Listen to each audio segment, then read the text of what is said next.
which flower should go. We have here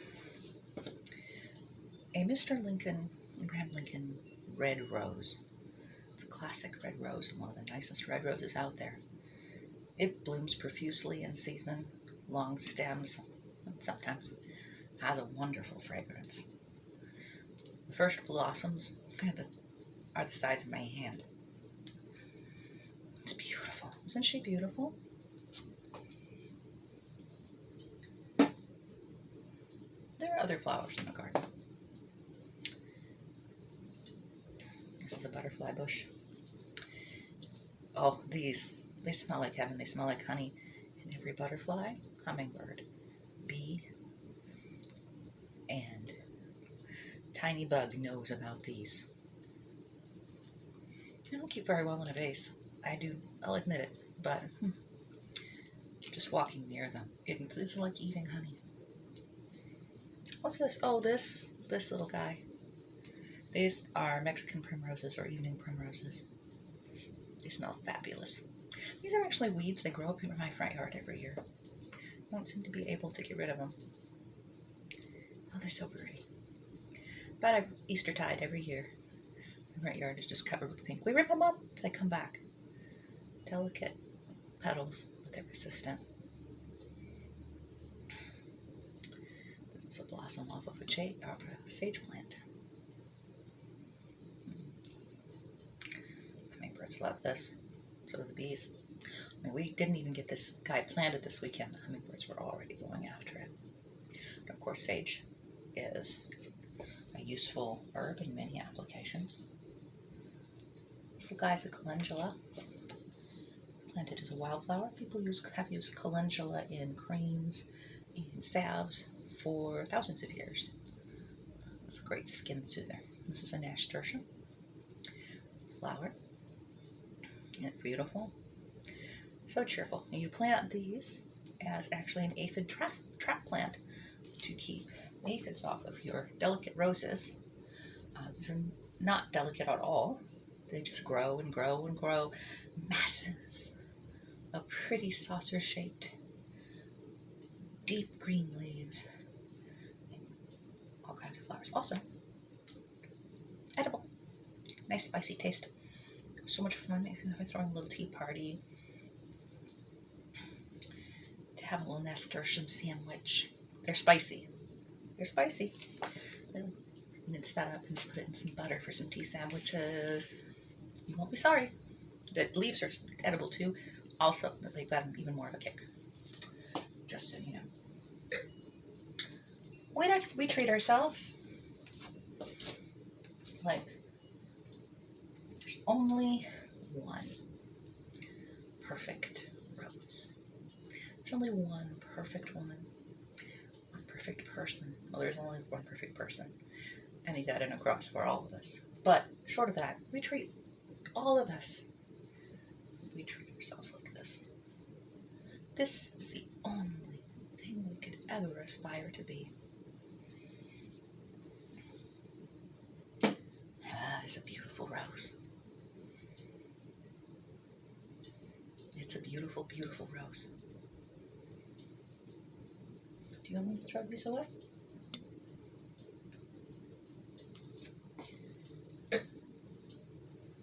I suppose if I'm throwing things away, I mean,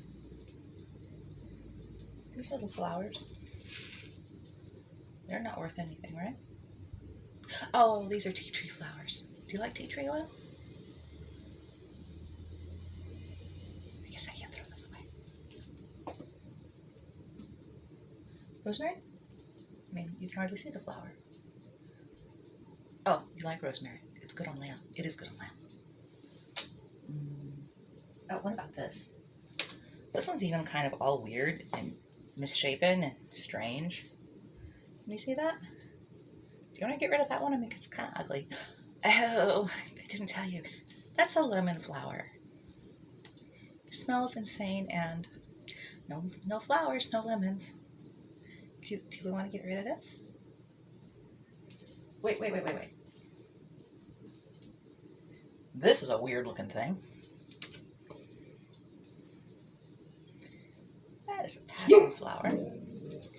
And you know the story about how the missionaries to the Indies, to the West Indies, explained the Passion of the Christ using these. Have you heard about that? Or do you just like passion flower, or excuse me, passion fruit? Like passion fruit? Or then you like missionaries? Right? I mean, it's pretty, but it's weird, right? I mean, it is definitely weird. Got those little weird hairs. The petals bend all the way back. It's crazy, like stamen. Oh, but we can't get rid of that because history and metaphor and fruit. No, okay. Last one. This is tiny. Tiny. This is a weed too. This is a Scarlet Pimper now. Oh, you've heard that word from the old story. Tiny little flower. And it is in fact a weed. Well, when I was a little girl, I used to use these for roses for Barbie. Because I could pick them because they were weeds and they grew up in the lawn. And we want to get rid of little tiny flowers in the grass that your daughter can play with. Because they're weeds. And, you know, no one's going to stop their daughter from picking the weeds, right? It's pretty. Tiny little bit of joy. Look at that. No, I mean, the point's pretty obvious. You don't want to get rid of any of this. Getting rid of any of those flowers reduces the beauty in the world, reduces the variety in the world, reduces the fruit and the usefulness in the world. How do you treat yourself? How do you look at the women around you? Do you say, oh, I can only be like that. If I'm going to be a good person, I have to be exactly like that? Is that to you saying, I'm lavender, and I'm in every soap, in every relaxant, part of every linen cabinet in the world. But my little tiny flowers aren't important enough. So I'm not going to show up, and I'm not going to do anything, and I'm not going to put myself out there and go forward because I don't look like that.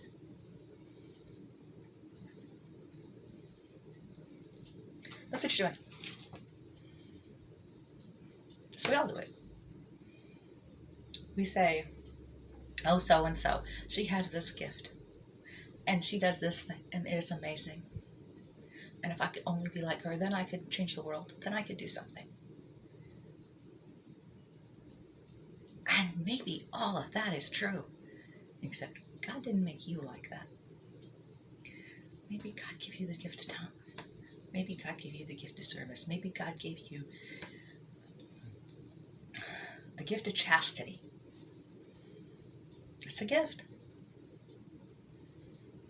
And you're sitting there staring at the woman that's got the gift of prophecy saying, I can't be used. I can't do anything. I don't have that gift. I'm not like her. You are impoverishing the kingdom of God, the world around you, and everyone you know by hiding your bushel. You are saying, in essence, that your flower, I'll take this one, that your flower that only lasts for a few months, or the plant only lasts for a few months and the flower only lasts for a day. You're saying this flower can go.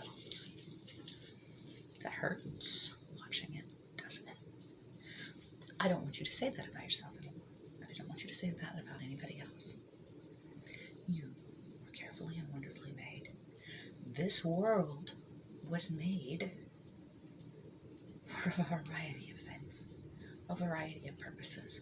You are given gifts, talents, skills, and a lifetime of experience and shaping for the calling in front of you right now. That will probably change in 20 years, but you're not 20 years from now, you're today. Get out there. Let your light shine. because you're a flower. And it doesn't matter. It does not matter if you're a rose or a butterfly bush. It doesn't matter. What matters is that you are out there giving what you have to God, the world around you, your family, your community. Go forward. Be part of the garden. We need you.